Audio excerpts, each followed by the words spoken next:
नमस्कार जय जगन्नाथ ओडिशा किचन को आपण मानक बहुत बहुत स्वागत। आज मुझे आपण कंदमूल तैयारी बहुत ही गोटे टेस्टी ता सहित हेल्दी रेसिपी पिला ठार बड़ समस्ते या निश्चिंत भाव में खाइला परे पसंद करेंगे। आपण या चा जलखिया खाई पारे, घर को जेकोसी गेस्ट आसले बनईकी दे पारे। बाहर बहुत ही क्रिस्पी भितर सॉफ्ट जुसी ता सहित मात्र 10 मिनिट रे बनईकी रेडी हो जिवो। खाली चलतु स्टार्ट करिबा आज रेसिपी।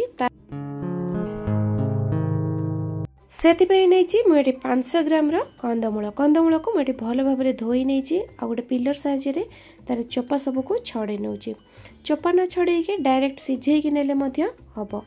ता छड़ा मुझे कही रखुची कंदमूल आम मनुष्य शरीर पर बहुत ही उपकारी होता है। कंदमूल खाइबा द्वारा रक्तहीनता दूर हुए, इम्यूनिटी सिस्टम को मजबूत करे, ओजन कमेबारे साहाय्य करे।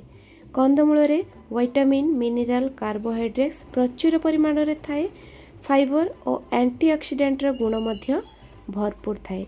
कंदमूल खाइबा द्वारा आमर हार्ट स्ट्रांग हुए और स्किन मध्य ग्लो करि थाए। एथिरे कोलेस्ट्रॉल बिल्कुल भी न थाए, जहा फल रे डायबिटीज पेशेंट याकू आराम रे खाए परिबे। सबुठारो बड़ कथा है आजिकल कैंसर जो भाया व्यापी चली ना, आम खाद्य रे कंदमूल को निश्चय ऐड करंतु, कहीं कंदमूल कैंसर को रोकबारे साहाय्य करे।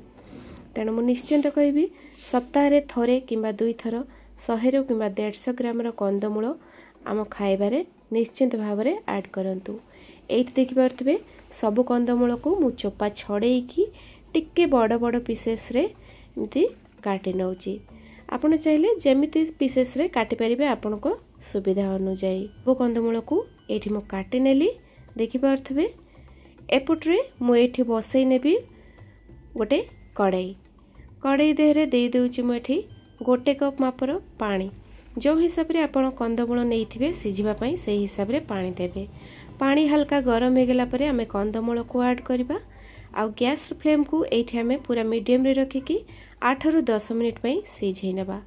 कंदमूल सिझिबा पई अधिका समय लागि थाए, तेणु 8 ରୁ 10 मिनिट भितर एटा सिझिकी रेडी हो जिवो। आपण जेमती देखि परथबे। एबे हमें गैस को बंद कर देबा।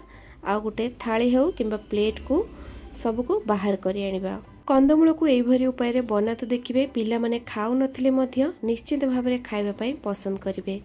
तो एबे गोटे नै जिबा पोटैटो मैशर साहाय्य रे भल भाव में कंदमूल को मैश कर देबा। आपण चाहिले ठंडा करके हाथ रे मध्य चकटिकी नहीं पारिबे। चकटी सारा परे हाथ रे टिके चेक करिवे जेमिति गोटोली अच्छे कि नाई। गोटोली न रहिबा दरकार, कहीं हमर टिकी गड़िबारे प्रॉब्लम हबो। कंदमूल तो ऑलरेडी मीठा, तेणु हल्का टिके एठी देबा 1 चमच चीनी। मीठा जिनस जेहेतु बैलेंस पे देबा 1 पिंच लूण।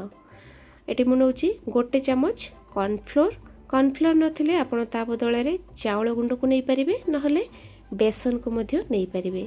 जेमिति आमे ओटा चकुटुचे तार डोटा रेडी करचे, ठीक सही भलिया रेडी करिबा। जदि हाथ को सुखिला लगे ताले अल्प अल्प पानी देकी आमे तार गोटे सॉफ्ट डो रेडी करिबा। जेते सॉफ्ट करिवे सेते क्रैक रहिबनी, हमर बॉलटा भल बनिबो। रोटी बनैबा पई आमे जेमिति बॉल रेडी करे ठीक सही भलिया आमे एठी बॉल रेडी करनबा। एट देखि परथे तापर हाथ रे टिके हल्का प्रेस कर देकी चारि कड़रू एमती आमे बुलेई नबा, जहा फल पाख गुडा को जदि फाटी जाय थाए सेटा बंद हो जिवो। एठी देखंतु मु याको गोटे टिक्की रो शेप दे देछि। आपण चाहिले गोल गोल शेप रो मध्य बनै कि नहीं परिबे। एठी 500 ग्राम कंदमूल रे पाखा पाखी मोर 21 टा टिक्की बनै कि रेडी हैला। फ्राइंग पैन देहरे नै जाउछि मु एठी 1 चमच मापर तेल को एठी आमे अधिका गरम करबानी। पूरा पूरी हल्का गरम जते बेले हेतिबो आमे सेथिरे दे देबा टिक्की गुड़िक। अधिका तेल मु पुणी रिपीटेडली कहूँ, अधिका बिल्कुल भी तेल को गरम करें। तो गरम कर सारा पर टिक्की को आम सब टिक्की को देदेबा। देखिपे आप देखिकी तेलर टेम्परेचरटा केमती अच्छी। 2 मिनिट पाखापाखि गोटे साइड को मु फ्राए कर सारा पर आउ गोटे साइड को उल्टई देवी। एठी मु अल्प तेल या बनईची, आपन चाहे अधिका तेल देकी या छाणिकी नहीं पारे। जेहेतु आम हेल्दी वे बनाऊे तेणु अल्प तेल को मुझे यूज करची। तो गोटे साइड ये हो गला उल्टई दबा। आउ या सब केयरफुली ही उल्टेबे। तो ये दुई साइड भल भाव हो गलानी देखिपे बहुत बढ़िया कलर देखा जाउची आ बाहर यहाँ बहुत ही क्रिस्पी बनी भीतर बहुत ही सॉफ्ट थाए आउ ज्यूसी थाए। 2-4 मिनिट भितर आउ कंदमूल को सिझाई 7 ରୁ 8 मिनिट समय मात्र टोटाल 10 मिनिट समय भितर कंदमूलर ए नुआ स्वादिया चटपटा रेसिपी बनिक रेडी हो गला। एबे हमें या गोटे प्लेट को बाहर करदबा। निश्चय चाहिए दर्शक बंधु यही प्रोसेस रे आपण घरे बनातु कहीं कंदमूल बहुत ही हेल्दी जिनस गोटे पिला जदि खाऊ न थांती यही बनई कि आपण ताको टिफिन रे दे पारिबे। तो आज रेसिपीटी जदि आपको भल लगी थाए ताले प्लीज लाइक करिवे, शेयर करिवे, सब्सक्राइब करनथिले चैनल रे नुआ थिले प्लीज सब्सक्राइब करिवे। पुणी देखाबो आ गोटे नुआ वीडियो रे।